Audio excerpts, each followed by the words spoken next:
এই লড়াইয়ের সময় আব্বাকে হারালাম, নিজে গুম হলাম, সম্পত্তি যা ছিল সব গেল। আল্লাহর অনেক রহমত, এই কাদেরনগর বাড়িটা আমার মায়ের নামে, সে তাই নিতে পারে নাই। কিন্তু অনেক চেষ্টা করেও আমাকে রাঙ্গুনিয়ার মানুষের থেকে দূরে রাখতে পারেনি, সব গেছে।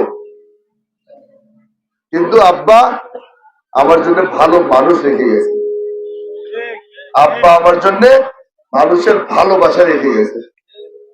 আজকে আপনাদের সামনে এখানে আসছি, খুব কম মানুষ, এই ছোট ছোট বাচ্চা যেগুলি আছে এগুলি আসছে হুমায়ুন কাদের চৌধুরীকে দেখতে। বেশিরভাগ মানুষ আমার মা বোনেরা দূর থেকে দেখছে, বলে সালাউদ্দিন কাদের চৌধুরীর ছেলে দেখতে কিরকম, সেই কারণে এসছে।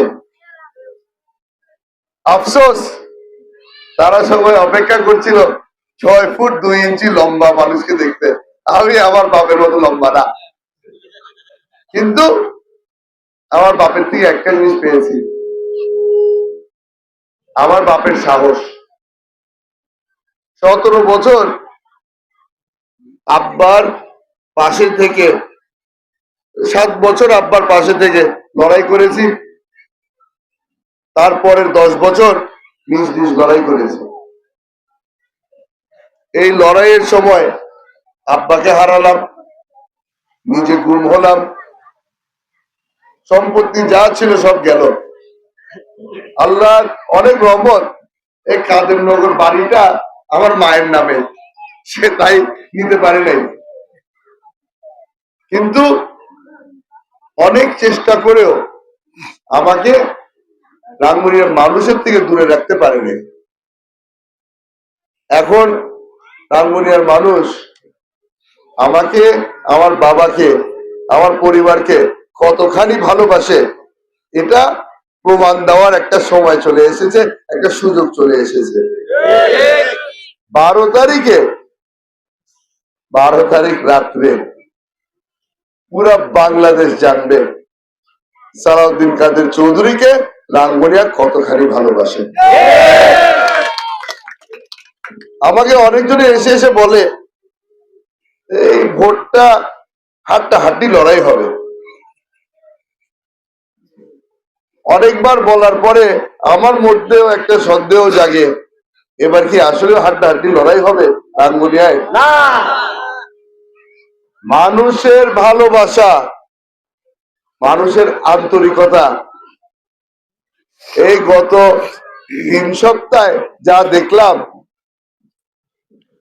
নির্বাচন করা না করে একই জিনিস। আল্লাহ দিলে মনের মধ্যে বিশ্বাস আছে 12 তারিখ রাত্রে আপনাদের এমপি আমি হব। সালাউদ্দিন কাদের চৌধুরী নির্বাচনের দিন আমি দেখেছি আব্বাকে, যখন ভোট দেওয়া হতো আর ভোট যখন গুনা শুরু হতো, আব্বা দিত একটা লম্বা ঘুম, ঘুম থেকে উঠে রাতের বেলা জিজ্ঞেস করতো, এই ফলাফল কি, জিতছি? তা আমরা বলতাম যে আব্বা জিতছো, টিভিতে অ্যানাউন্স করলো তুমি জিতে গেছো। আচ্ছা আচ্ছা আচ্ছা, আবার দিত ঘুম। আশা করি এই আর 2-3 দিন বাকি, সামনের 2-3 দিন আপনারা যদি সহযোগিতা করেন, আর কালকে আমরা যদি সকলে মিলে এই হাই স্কুল মাঠ জমজমাট ভাবে ভরে ফেলতে পারি, তাহলে 12 তারিখে আমিও একটা দিব ঘুম। ঘুমের দিকে উঠাবেন আপনারা, স্লোগান দিয়ে বাড়িতে আসতে হবে আমার ঘুম ভাঙানোর জন্য। স্লোগান হবে কোনটা? নারে তাকবীর, নারে তাকবীর, নারে তাকবীর। আমার বাবার স্লোগান দিয়ে আপনারা আমাকে ঘুম থেকে তুলবেন ইনশাআল্লাহ, সুখবর দেওয়ার জন্য ইনশাআল্লাহ। যদি সুখবর না থাকে তাহলে আপনারাও ঘুমাবেন, আমিও ঘুম থাকবো। 12 তারিখ সকালবেলা আমাদের এখন সকলের দায়িত্ব সকাল সকাল গিয়ে ভোট সেন্টারে ভোট দেওয়ার পরে সারাদিন ভোট সেন্টার পাহারা দিতে হবে। কারণ যাদের বিরুদ্ধে আমরা এই লড়াই করছি ভোটের জন্য, এদের চিকন বুদ্ধি অনেক। এরা সাধারণ খেলা খেলে না, এই চিপা আর কোনা দিয়ে কেমনে করে ভোট নেওয়া যায় এইসব এরা ভালো জানে। কেমনে করে ভোট সেন্টার দখল দিবে, কেমনে করে ভোট সেন্টার বন্ধ করে দিবে, এগুলো এরা ভালো জানে। আমরা ভাই সাফ মনের মানুষ, আমরা মনে করি যে আইন আছে বাংলাদেশে, এটাকে মেনে চলা দরকার। এগুলা না আইন মানে না কানুন মানে। এদের যে ষড়যন্ত্র, এগুলোর থেকে আমাদের সকলের সচেতন হয়ে বেঁচে চলতে হবে।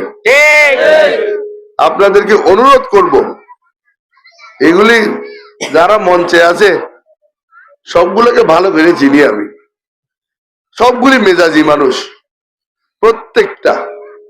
আর এই মেজাজ আপনাদের মধ্যেও আছে। আপনাদের প্রিয় ভাইজান যে শহীদ হয়ে গেছে, তার বিরুদ্ধে যদি কেউ কথা বলে আপনাদের মেজাজ গরম হয়ে যায়। তার সন্তানের বিরুদ্ধে কথা বললেও আপনাদের মেজাজ গরম হয়ে যায়। অনুরোধ করছি, সামনের 3টা দিন আমাকে যত গালি দেওয়ার দেখ, আপনারা রাগ করবেন না। কারণ তারা চাচ্ছে আপনারা রাগ করবেন, হাতাহাতি হবে, গন্ডগোল বাজবে, আর ভোট সেন্টার বন্ধ, নির্বাচন বানচাল, এই সুযোগ দেওয়া যাবে না। একটা জিনিস আপনাদের সকলকে জানিয়ে রাখি, বাইরে আপনারা অনেক সেনাবাহিনী দেখবেন, এরা এখানে এসেছে আপনাদেরই সহযোগিতা করার জন্য। কোন ধরনের অনিয়ম যদি আপনাদের নজরে পড়ে, সঙ্গে সঙ্গে তাদেরকে জানিয়ে দিবেন। অনেক বছর পরে, 2 দশক পরে একটা সুষ্ঠু নির্বাচন হতে যাচ্ছে।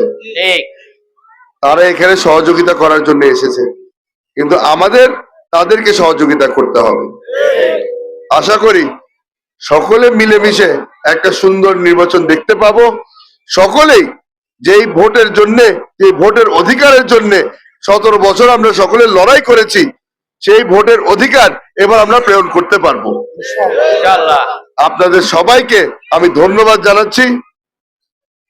এতদিন ধৈর্য ধরেছেন, আর 3টা দিন ধৈর্য ধরতে হবে।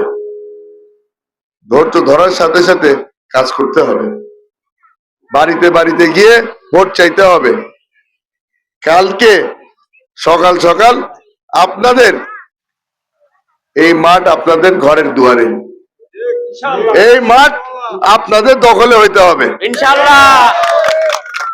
সর্বপ্রথম যেই মিছিল মাঠে ঢুকবে তা আপনাদের হবে। আশা করি কালকে আপনাদের সবার সাথে আবার দেখা হবে। আজকে যদি সব বলে ফেলি, কালকে কি বক্তৃতা দিব। আপনাদের থেকে দোয়া নিয়ে যাচ্ছি। আমার মা বোনদেরকে বলছি, কালকে আমার সহধর্মিনী সে একটা আলাদা জায়গা ঠিক করে রেখেছে খালি মহিলাদের জন্য মাঠের ভিতরে। আপনারা যারা যারা সমাবেশে আসতে চান সকলেই আসবেন। আমার সহধর্মিনী বলেছে মিছিল নিয়ে যেতে চায়, আশা করি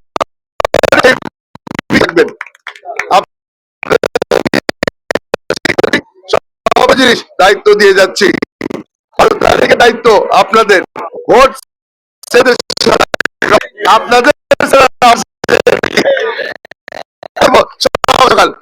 দোয়া করবেন। আসসালামু আলাইকুম। বাংলাদেশ জিন্দাবাদ, বাংলাদেশ জাতীয়তাবাদী দল জিন্দাবাদ। আসসালামু আলাইকুম।